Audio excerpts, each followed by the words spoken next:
믿음과 순종의 관계라고 제목을 줬습니다.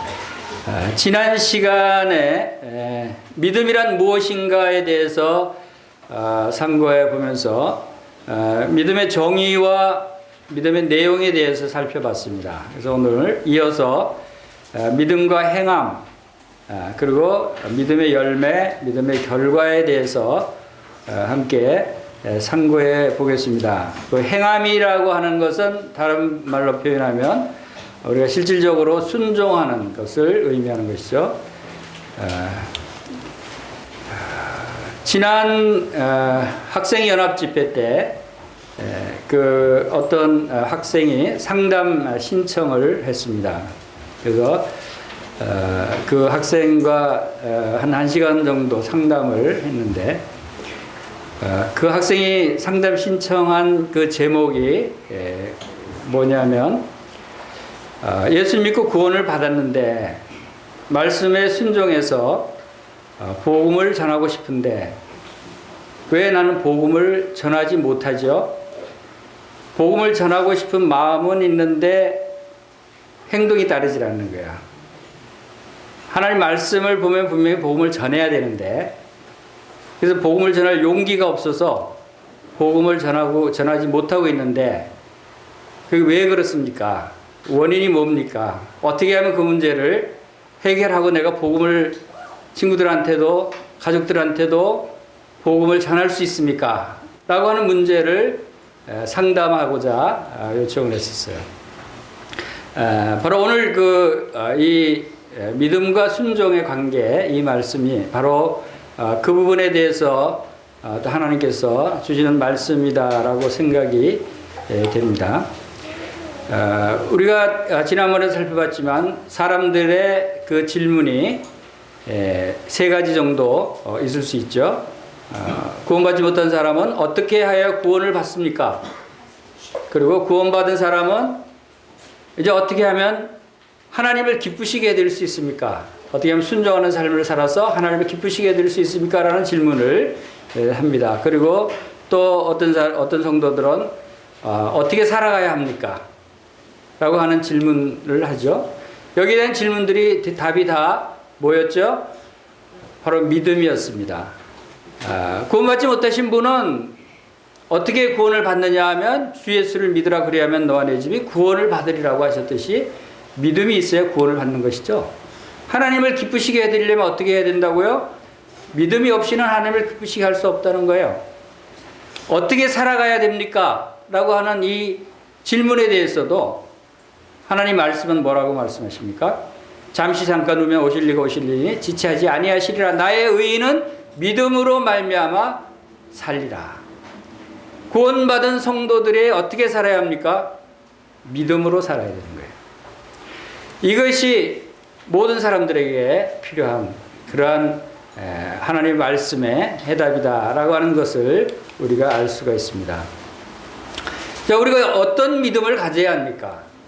우리가 믿음을 가져야 되고 주 예수를 믿어야 구원을 받고 또 믿음이 없으면 하나님을 기쁘시게 드리지 못하고 또 어떻게 살아야 되냐면 믿음으로 말미암아 살아야 되는데 그 구체적으로 무엇이 믿음이고 또 어떻게 살아가는 것이 믿음으로 사는 것인가, 이런 부분들을 우리가 올바로 안다면 여러분들의 믿음으로 말미암아 산다고 하는 그 의미를 깨닫게 되는 것이고 이제 하나님을 기쁘시게 해드리는 믿음을 갖게 되는 것이고 이제 여러분들도 이제 하나님께 영광을 돌리게 된다라고 하는 것을 알 수가 있습니다. 여러분 아직 첫 번째 질문을 여러분들이 하고 계십니까? 어떻게 해야 구원을 받습니까? 라고 하는 질문 속에 여러분들이 살아가고 있습니까? 여러분 분명히 주 예수를 믿으라 라고 말씀을 하고 있습니다. 주 예수를 믿으라, 나는 믿고 싶습니다. 믿는 것 같기도 해요 라고 얘기하는 사람들이 있어요.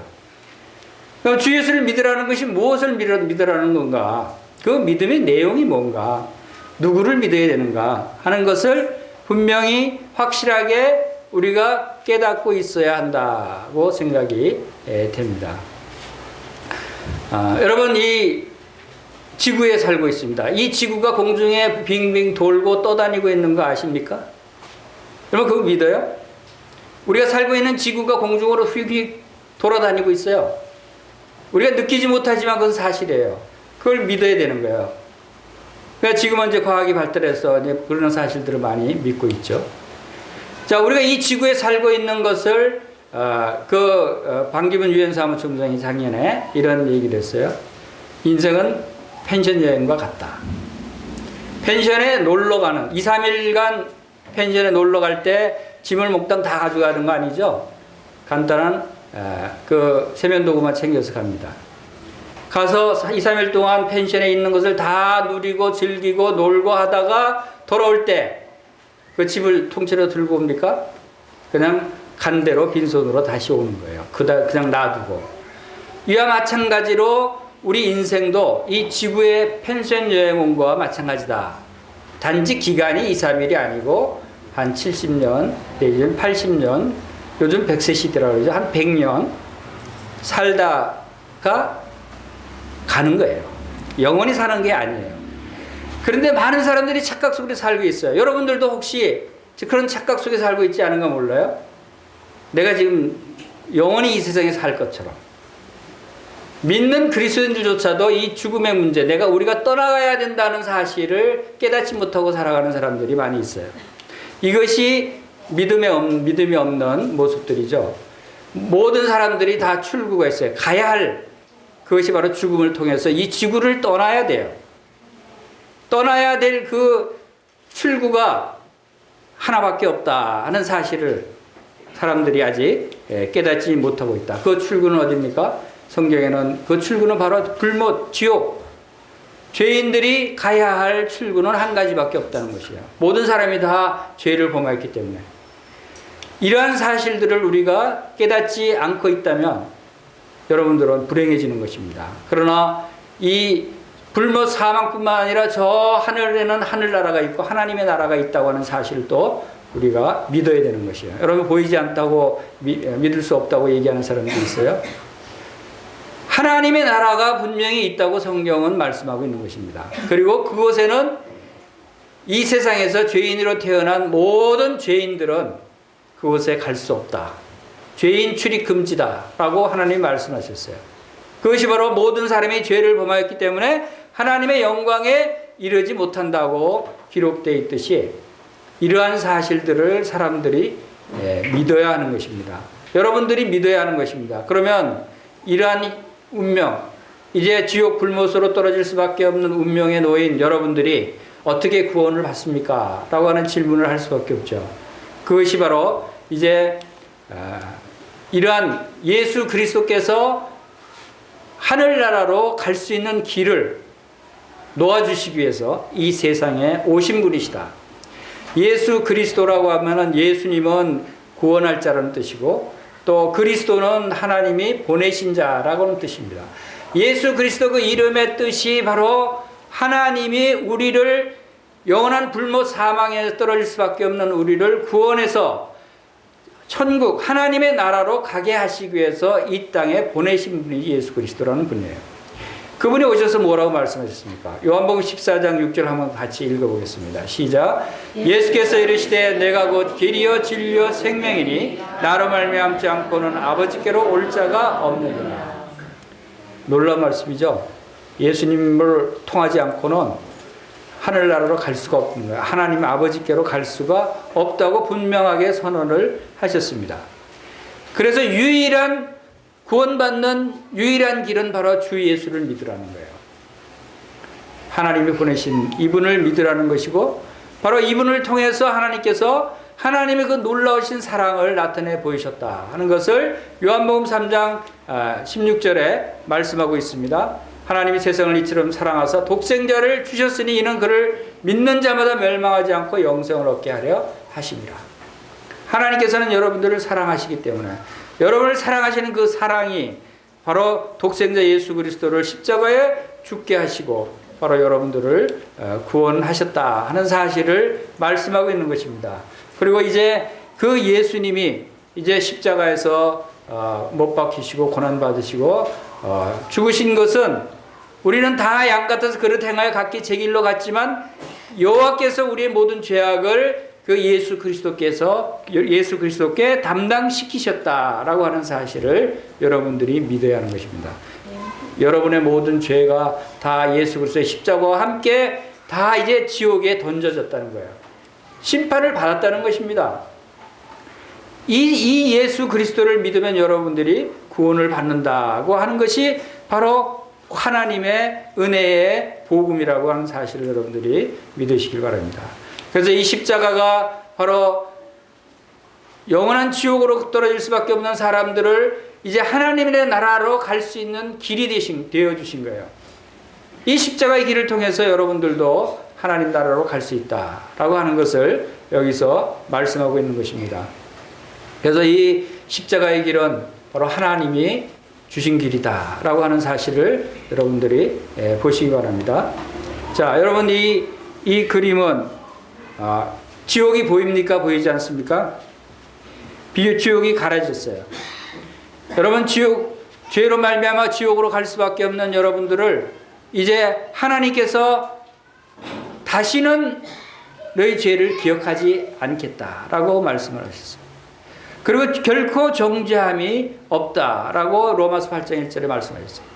그리고 믿는 자는 영생을 가졌다고 말씀하시고 우리가 거룩함을 얻었다라고 히브리서 10장 10절에 말씀을 하시고 영원한 생명을 얻었고 사망에서 생명으로 옮겨졌느니라고 요한복음 5장 24절에도 말씀을 하셨어요. 자, 이 말씀들은 이 5가지 말씀들을 기록을 했습니다. 이 말씀들은 우리에게는 지옥 불못이 이제 없다고 하는 것입니다. 지옥에 떨어지지 않는다고 하는 것입니다. 우리에게는 이제 죄를 다시 묻지 않는다는 것입니다.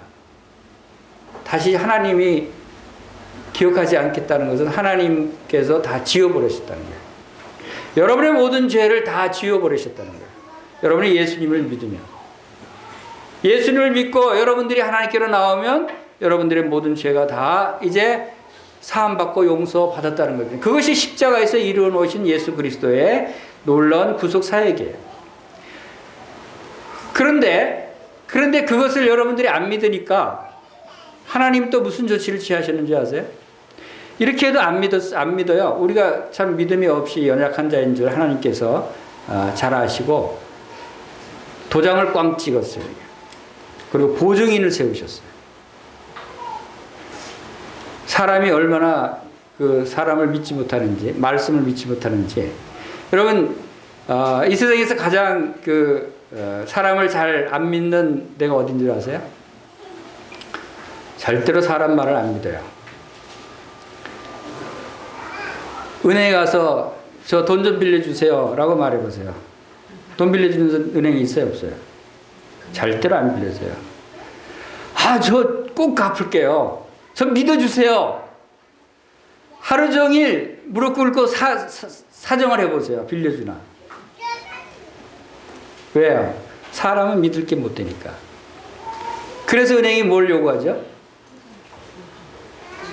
보증을 요구해요. 담보물을 요구해요. 보증인과 담보물을 요구해요. 왜? 난 분명히 갚을 건데 왜 나를 안 믿어주지? 은행은 사람을 절대로 안 믿어요.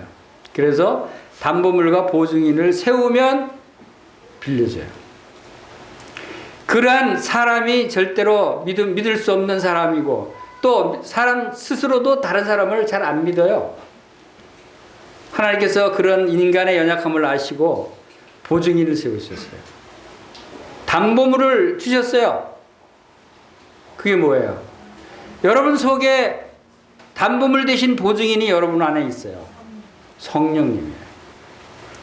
여러분 안에 성령님이 있는데 여러분들이 무엇을 의심하고 계세요? 하나님께서 성령으로 꽝 하고 인감 도장을 꽝 찍으시고 성령을 우리 마음속에 아예 거주하게 주셨어요.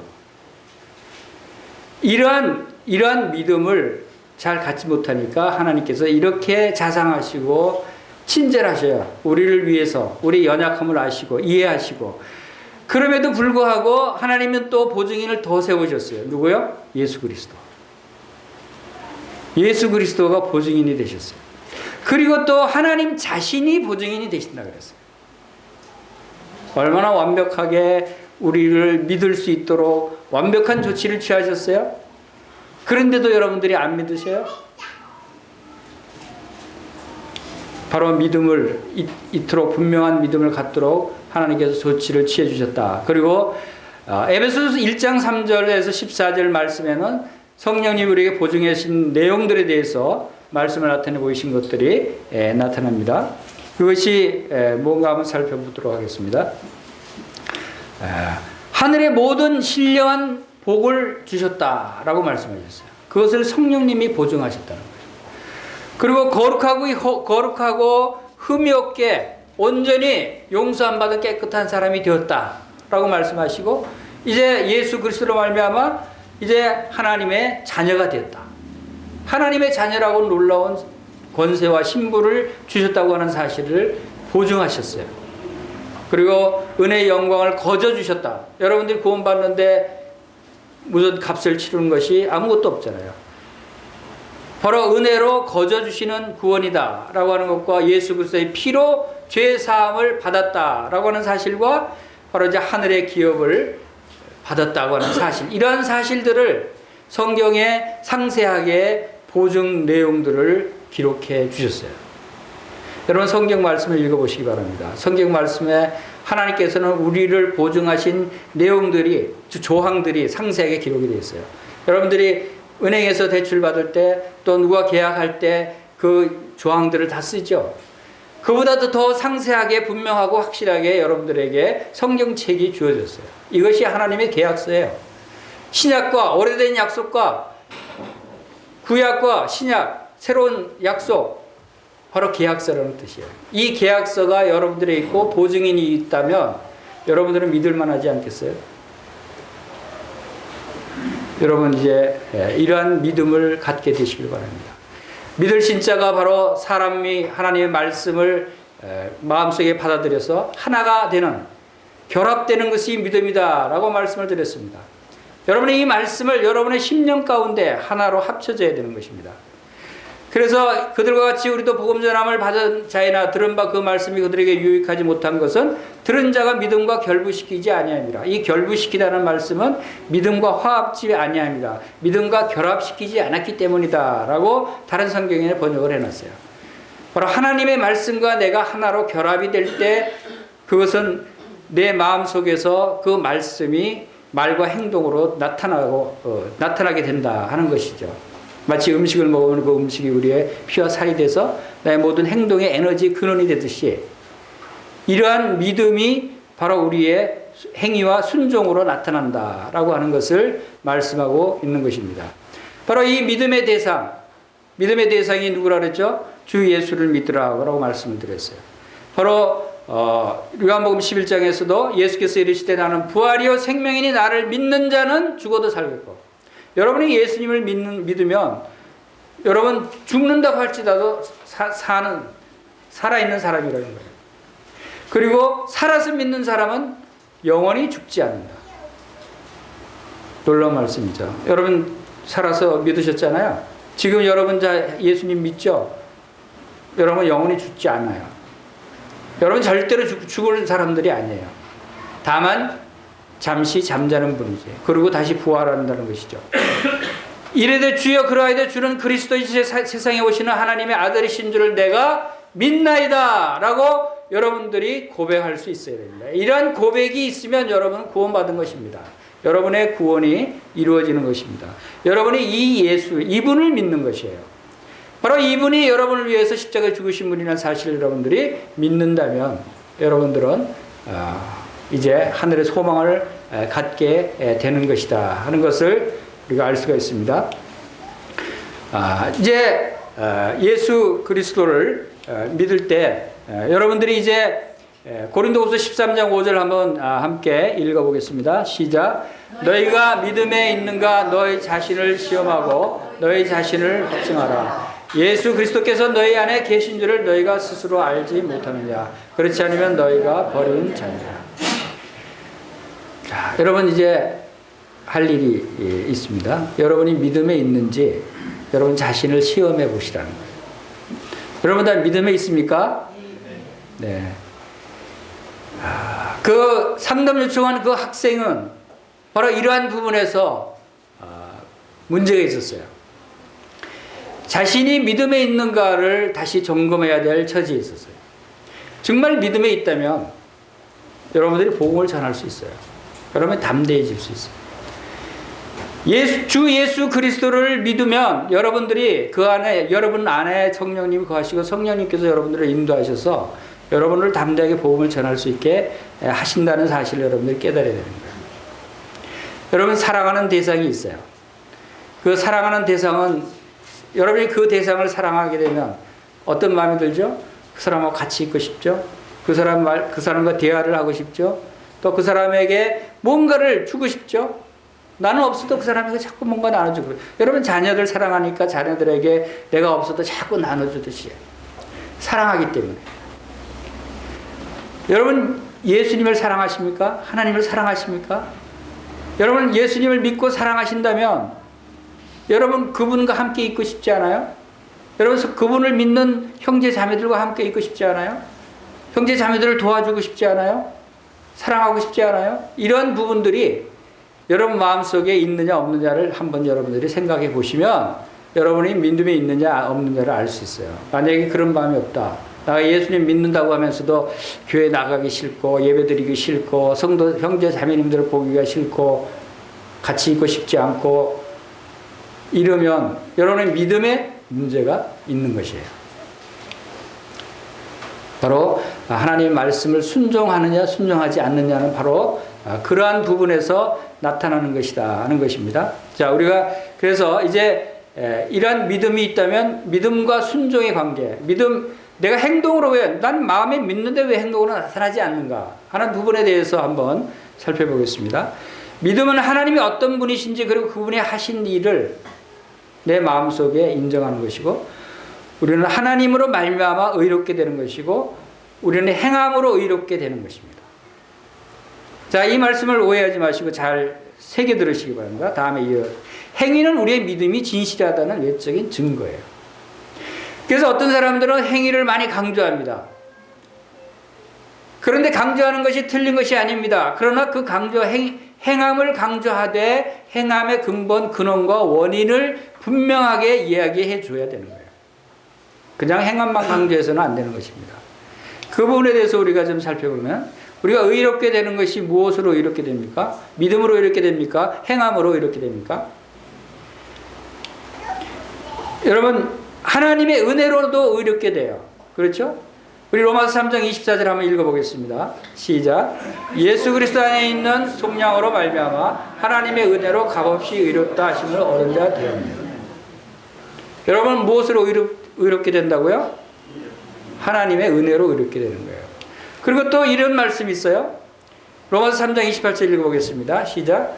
그러므로 사람이 의롭다 하심을 얻는 것은 율법의 행위에 있지 않고 믿음으로 되는 줄 우리가 인정합니다. 무엇으로 의롭게 된다고요? 믿음으로 의롭게 되는 거예요. 자, 그러면 은혜도 있고 믿음도 있어야 되고 이렇게 많죠. 근데 자, 로마서 8장 33절 한번 읽어보겠습니다. 시작. 누가 능히 하나님께서 택하신 자들을 고발하리요 의롭다 하신 이는 하나님이시니. 하나님이 또 의롭다 하셔야 되네요. 자, 야고보서 2장 21절 한번 읽어보겠습니다. 시작. 우리 조상 아브라함이 그 아들 이삭을 제단에 바칠 때 행함으로 의롭다 하심을 받은 것이 아니냐. 여기서는 또 행함으로 의롭다 받는다고 말씀하시네요. 무엇이 맞아요? 무엇이 정답이에요? 자, 이 네 가지 말씀들이 다 각각 따로 있는 것이 아니라 여기서 우리가 잘못하면은 행함을 강조하기도 하고 행함을 주장하게 됩니다. 그러나 그 행함, 순종이 바로 그 근원이 어디서부터 나온가를 우리가 잘 살펴볼 필요가 있어요. 야고보서 2장 22절에서 보면 내가 보거니와 믿음이 그 행함과 함께 일하고 행함으로 믿음이 온전하게 되었느니라. 이에 성경에 이런 바 아브라함이 하나님을 믿으니 이것이 의로 여기셨다는 말씀이 이루어졌고 그는 하나님의 벗이라 칭함을 받았나니 이랬어요. 행함과 함께 일하고 행함으로 믿음이 온전하게 되었느니라고 야고보에서 말씀하신 이 말씀을 우리가 그 의미를 잘 알아야 됩니다. 그것이 바로 은혜는 하나님께서 의롭다고 하시는 원리예요. 우리가 믿음으로 의롭다함을 받는다고 하는 것은 그것이 곧 하나님의 은혜라고 하는 것을 의미하는 것이에요. 그리고 믿음은 사람이 그 은혜를 받는 수단이에요. 믿음이 구원해 주는 게 아니에요. 믿음이 우리의 죄를 용서해 주는 게 아니에요. 예수 그리스도께서 우리를 구원해 주시고 예수 그리스도께서 우리의 모든 죄를 용서하셨는데 그 사실을 나의 것으로 받아들일 수 있는 수단은 믿음이라는 거죠. 그래서 믿음으로 얘기할 때 또 행함으로 얘기할 때 이런 부분들을 잘 분별할 수 있어야 됩니다.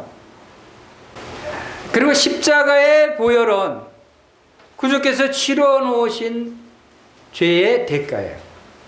그리고 하나님은 실제로 의롭다고 하시는 분이에요. 우리의 이러한 예수 그리스도의 행하신 구속 사역을 우리가 믿음을 보시고 하나님께서 그걸 보시고 의롭다라고 칭하신다라는 뜻입니다. 그리고 이 순종은 믿음의 결과로 나타나는 것이다.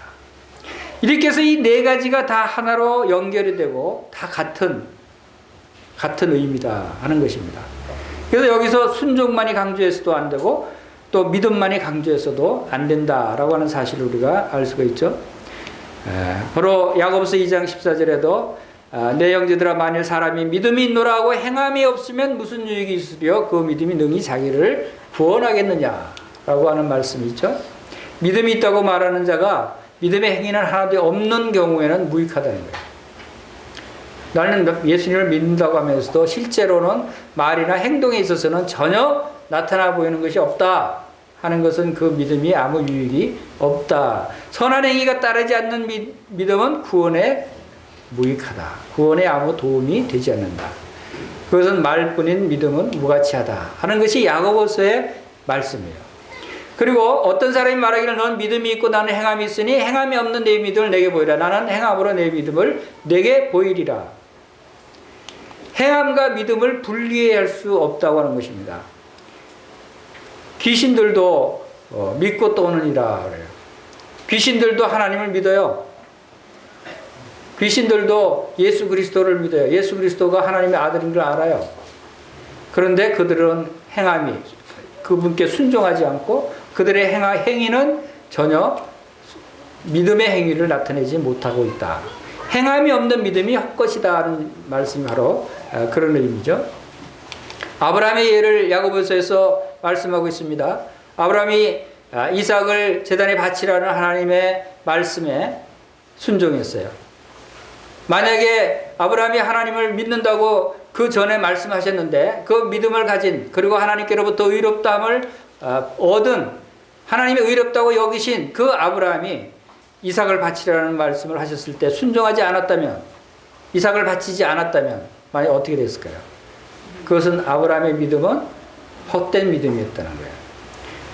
아브라함의 의롭다함을 받고 아브라함이 믿음의 사람이라고 믿음의 조상이라고 분명히 할 수 있었던 증거가 바로 이삭을 바칠 수 있었던 그러한 행위. 물론 다른 증거도 많이 있어요. 그렇지만 그것을 비유로 특별히 야고보서에서 말씀하고 있는 것입니다. 특별히 그 믿음의 행위가 이렇게 중요하게 나타난다라고 하는 것을 의미하고 있는 것이다.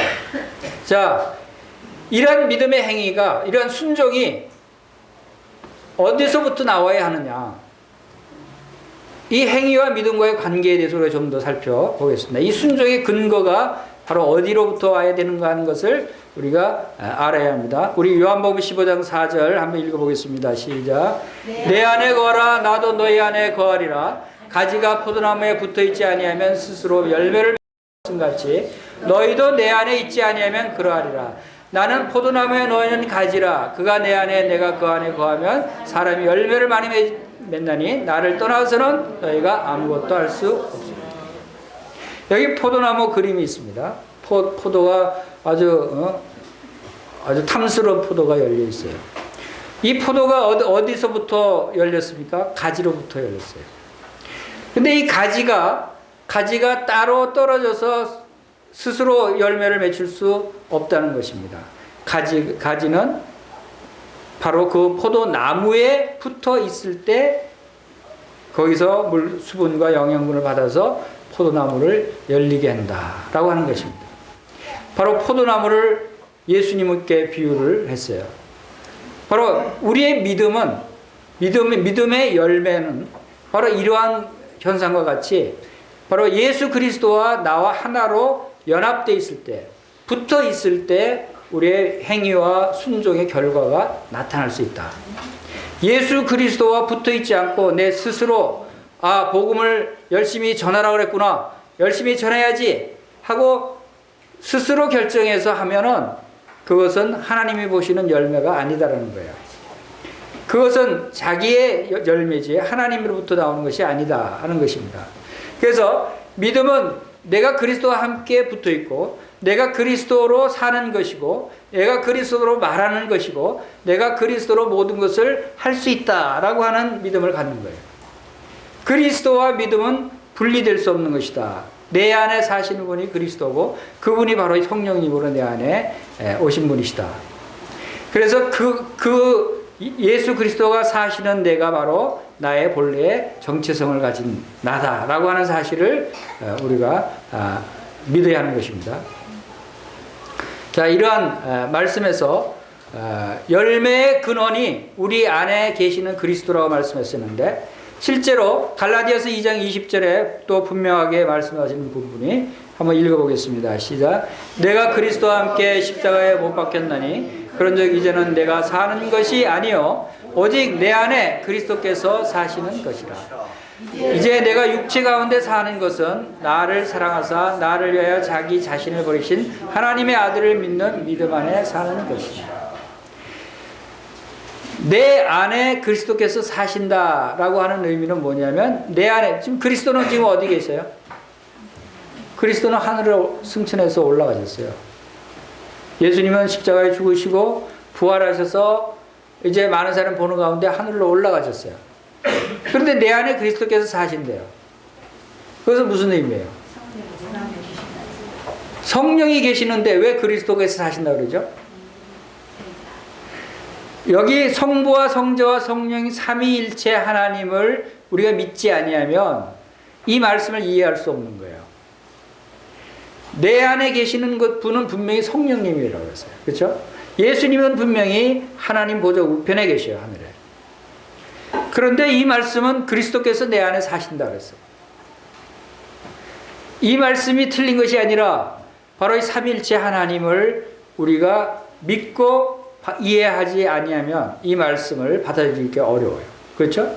그래서 분명히 내 안에 계시는 성령님은 예수 그리스도의 영이시고 하나님의 영이신 그 성령님이 내 안에 계시기 때문에 내 안에 예수님이 사신다라고 해도 맞는 말이고 내 안에 하나님이 사신다라고 해도 맞는 말이에요. 왜? 예수님의 영이 하나님의 영이 내 안에 사시기 때문에. 그래서 하나님이 나와 동행하시고 예수님이 나와 함께 동행하신다라고 우리가 이야기할 수 있는 것이죠.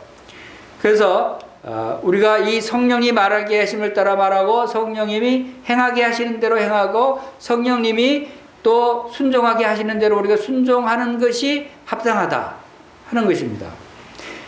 로마서 8장 9절에서 10절 한번 읽어보겠습니다. 시작. 만일 너희 속에 하나님의 영이 거하시면 너희가 육신에 있지 아니하고 영에 있나니 누구든지 그리스도의 영이 없으면 그리스도의 사람이 아니라. 또 그리스도께서 너희 안에 계시면 몸은 죄로 말미암아 죽은 것이나 영은 의로 말미암아 살아있는 것이다.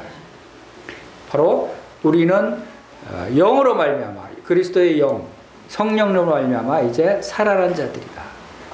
우리가 그리스도인이다 라고 얘기하는 것은 바로 그 원인이 여기에 있다고 말씀하시죠. 그리스도인은 그리스도의 영이 있는 사람을 그리스도인이라고 얘기할 수 있는 거예요. 그리스도인이라고 하면서 그리스도의 영이 없는 사람은 그리스도인이라고 할 수 없는 것이다. 바로 왜 나는 친구에게 복음을 전하고 싶은데 용기가 나지 않는가 라고 질문을 한 그 학생도 바로 이러한 부분을 제대로 깨닫지 못하고 있었어요. 내 안에서 내가 복음을 전하게 하시는 분이 성령님이고 그리스도이신데 자기가 하려고 하니까 용기가 안 나는 거예요. 창피한 거예요. 말하기가 겁난 거예요. 마음속에는 할까 해야 될까 말아야 될까 여전히 그 속에서 갈등을 하고 있는 거예요. 여러분 복음을 전하고 싶죠? 근데 잘 입이 잘 안 떨어질 때가 있죠. 여러분이 하려고 그러니까 그래요. 여러분 속에 있는 그리스도를 통해서, 여러분 속에 있는 성령님을 통해서 성령님이 말하게 하셔야 돼요. 그렇게 하려면 그 성령님에 대한 확실한 믿음, 여러분 안에 있는 예수 그리스도에 대한 확실한 믿음이 있어야 돼요. 그 믿음이 뭡니까? 그분이 누구냐는 걸 알아야 돼요. 그분이 어떤 분인가를 걸 알면 여러분은 담대해질 수 있어요. 그분이 천지를 지으신 여호와 하나님이시고 전지전능하신 창조주 하나님이라는 사실을 여러분들이 마음 가운데 믿지 못하기 때문에 그분이 나를 도와주셔서 나에게 무엇이든지 할 수 있다고 하는 이런 믿음을 주셨다는 것을 믿지 않기 때문에 못하는 거예요. 여전히 자기 육신만 생각하는 것이죠. 내 육신을 돌아보면은 여전히 나는. 그래서 이런 그림을 그려봤어요. 자, 왜 이런 문제들이 생길까? 왜 우리가 믿음을 갖고 있는데도 불구하고 이런 담대함이 없을까? 왜 믿음에 순종하는 삶을 살지 못할까? 왜 복음을 전하지 못하고 있을까? 왜 선한 행위를 하지 못할까? 분명히 우리는 믿음이 있는데 우리 안에 성령님이 계신데도 불구하고 왜 이러한 현상들이 아직도 있는가? 한번 그 생각을 해봤어요. 이것은 단계가 있다. 아직도 1단계에 있는 사람이 있고 2단계에 있는 사람이 있고 3단계에 있는 사람이 있을 수 있다 하는 생각을 하게 됐어요. 여러분들은 지금 여러분이 어느 단계에 있는지 한번 생각해 보시기 바랍니다. 자신의 정체성을 깨닫게 하는 것, 순종에 이르는 단계가 있다는 거예요. 이것은 여러분이 믿음을 갖는다고, 예수를 믿는다고 거듭났다고 해서 바로 담대해서 성령 충만해서 또 복음을 담대히 전할 수는 없다는 거예요. 물론 그럴 사람도 있지만 다 그렇지는 않다는 거예요. 우리가 시간을 가지고 배워나가고 또 주님 안에서 훈련을 받아야 되고 가르침을 받아야 되고 믿음을 잘하게 해야 되는 이러한 시간이 필요한 거예요. 여러분에게 그런 시간을 갖고 이러한 생활을 하시기 바랍니다. 근데 시간이 수십 년이 됐는데도 안 되는 사람도 있어요. 그것은 다시 깨달아야 돼요. 다시 각성해야 돼요. 주님 안에서. 자, 첫 번째 단계 다 같이 따라해 봅시다. 나는 죽었다. 나는 죽었다라고 하는 믿음을 갖지 않으면 복음을 전할 수가 없어요. 아까 그 학생도 아직도 자신이 살아있기 때문에 복음을 못 전하고 그냥 주저주저하고 창피한 생각을 갖고 그러는 거예요. 저도 옛날에 그랬어요.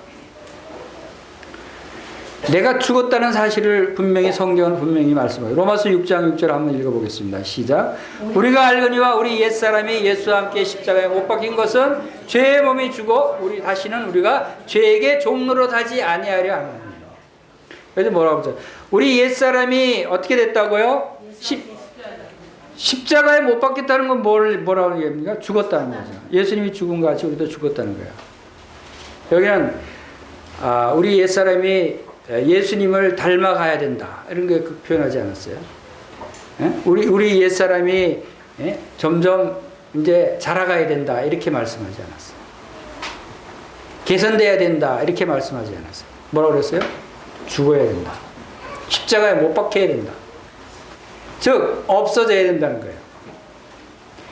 이것은 바로 우리가 하나님께 가까이 나올 수 있는 믿음의 순종을 나타내고자 할 때는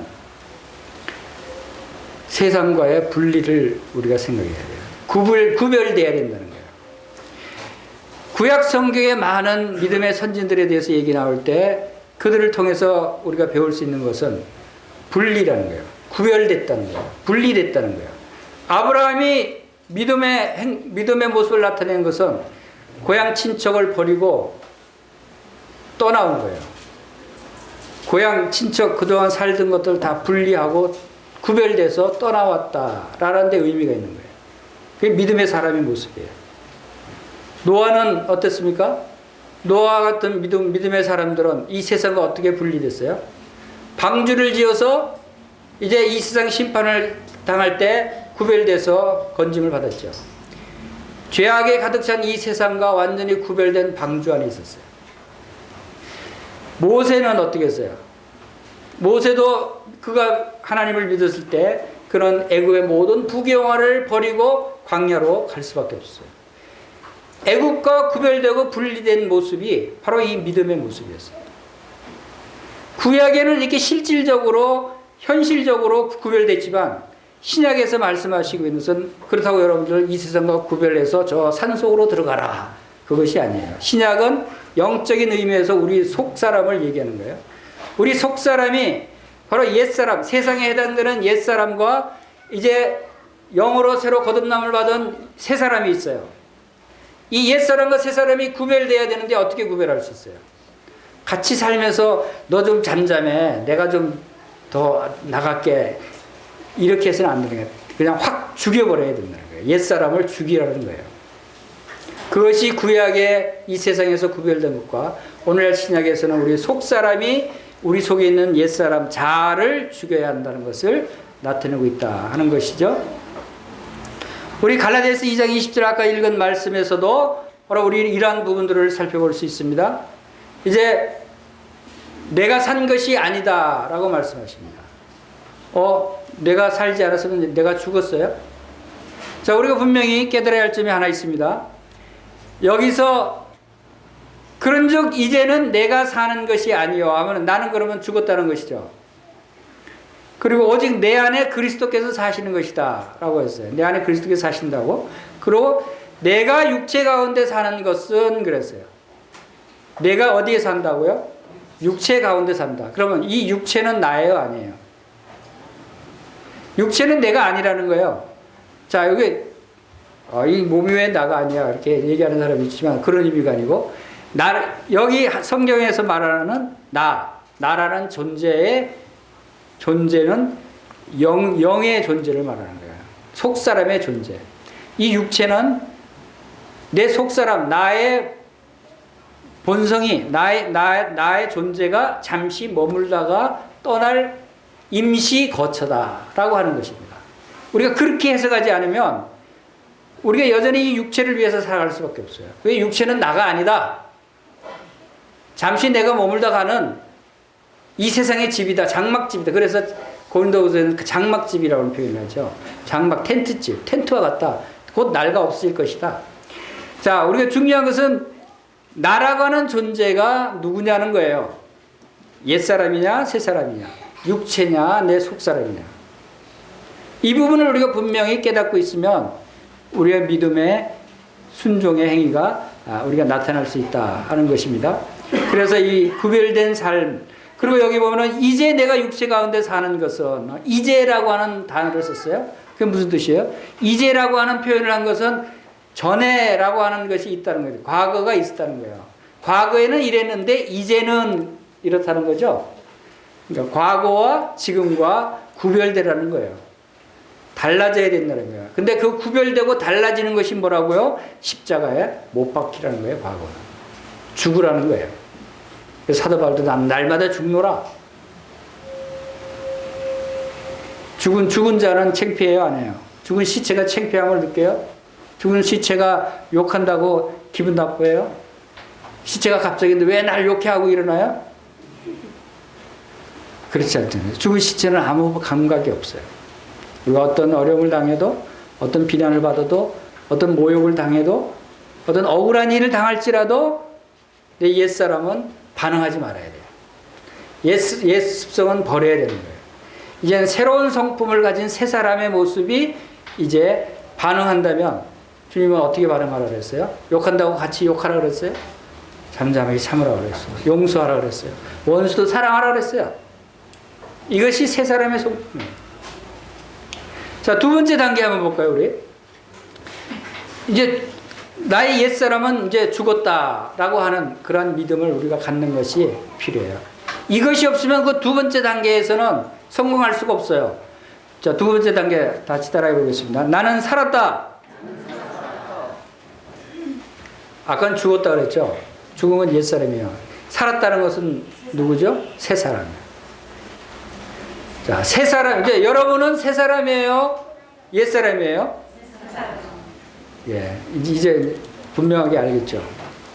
다시 해서 나는 옛사람이 아니다. 나는 새 사람이다. 자, 여기에서 자꾸 헷갈리지 말고 분명하게 나라는 존재를 인식하면 여러분 성공적으로 신앙생활을 할 수 있어요. 하나님이 기뻐하시는 믿음의 삶을 살 수가 있어요. 근데 여전히 문제는 내가 자꾸 옛사람으로 생각되고 옛사람의 습성을 따라 하려고 그러고 그런 가치를 추구하려고 하니까 문제가 되는 거예요. 그러니까 담대함이 없는 거예요. 내 자존심, 내 지위, 친구들에게 이 복음을 전하면 나를 또 우습게 보지 않을까, 창피하지 않을까. 이게 다 옛사람의 생각들이거든요. 새사람의 생각을 가지면 그런 건 다 죽었고 버리면 복음을 전하면 저 친구가 구원받게 돼. 이 복음을 전하면 주님이 기뻐하셔. 복음을 통해서 친구들이 행복하게 되고 영원히 살게 되고 얼마나 좋아. 그것만 생각하면 복음을 전하지 않겠어요? 전하겠어요? 전하는 거예요. 이러한 우리 자신이 스스로 구별할 수 있어야 한다. 그래서 로마서 6장 11절에도 이와 같이 너희도 너희 자신을 죄에 대하여는 죽은 자요 그리스도 예수 안에서 하나님에 대하여는 살아있는 자로 여길지어다. 하나님에 대해서 살아있는 자는 죄인이 아니에요. 영으로 죽은 자가 아니고 영으로 새로 살아난 거듭난 하나님의 자녀들이에요. 새 사람이에요. 하나님은 여러분들을 보실 때 살아있는 새 사람으로 보신다는 것이에요. 여러분을 보실 때 여러분의 성품을 그리스도의 성품으로 보시는 거예요. 사랑의 성품이 있잖아요. 온유와 자비의 성품이 있잖아요. 이러한 성품을 여러분이 가진 사람들이라고 하나님이 인정하시는 거예요. 왜? 하나님이 그렇게 새 사람으로 하나님의 형상을 쫓아 지시기까지 새롭게 하심을 입은 새 사람으로 지었기 때문에 여러분이 그런 존재라는 거예요.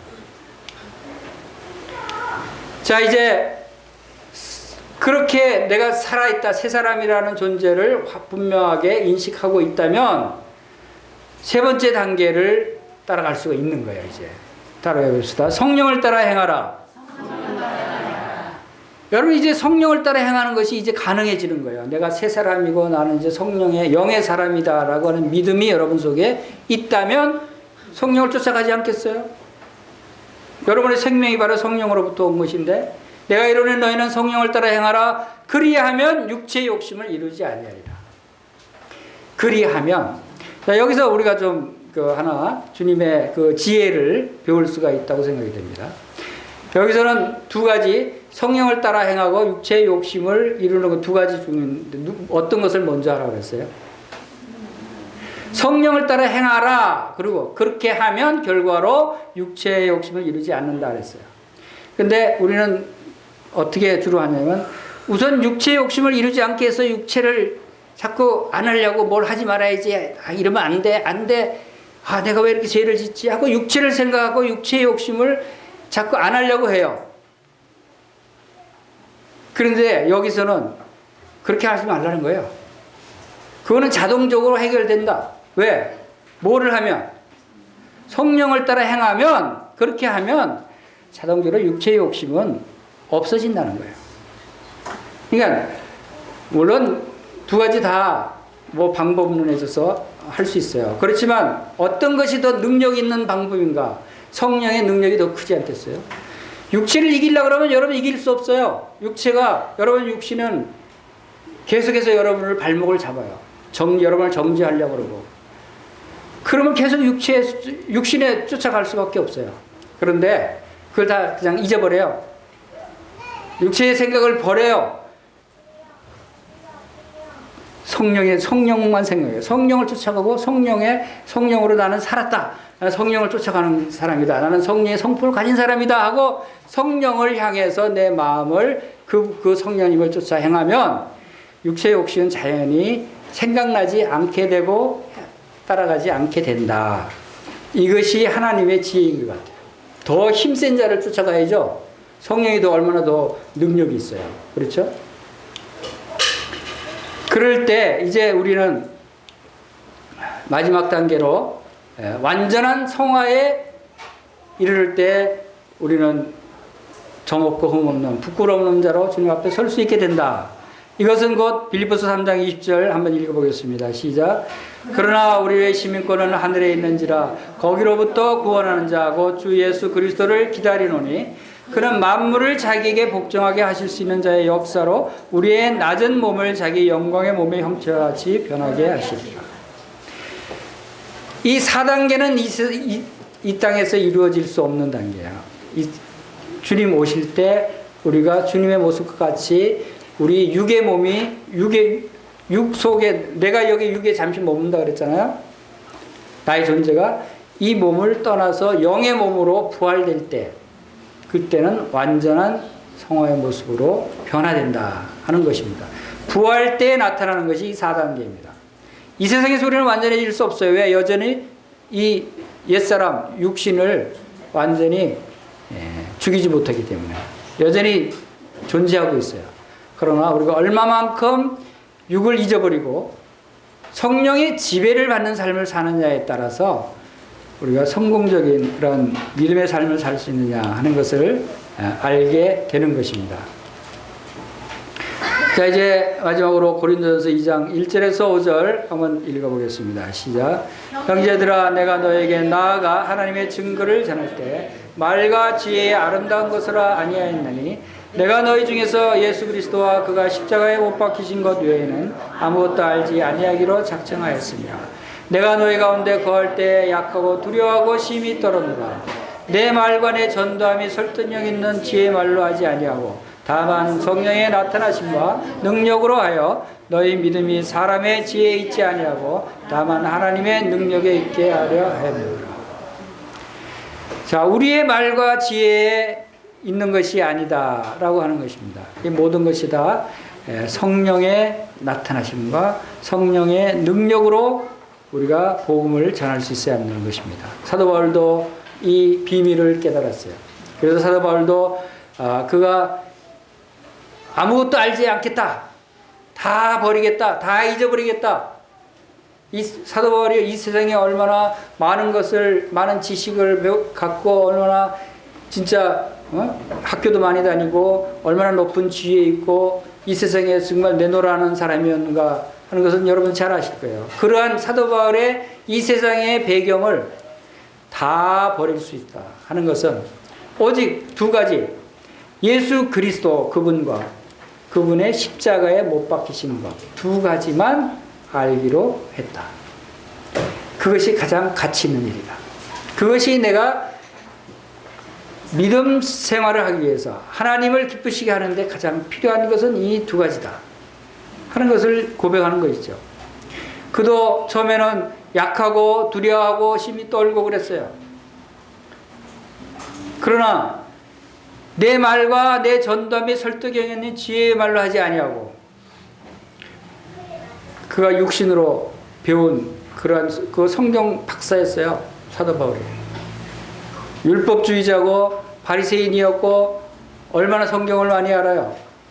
그러나 그러한 지식으로 하지 아니하고 성령이 나타나시니까 능력을 했다.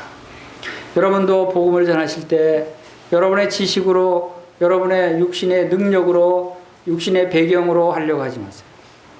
아무 배경이 없어도, 아무 능력이 없어도, 아무 가진 것이 없어도 여러분이 하실 수 있어요.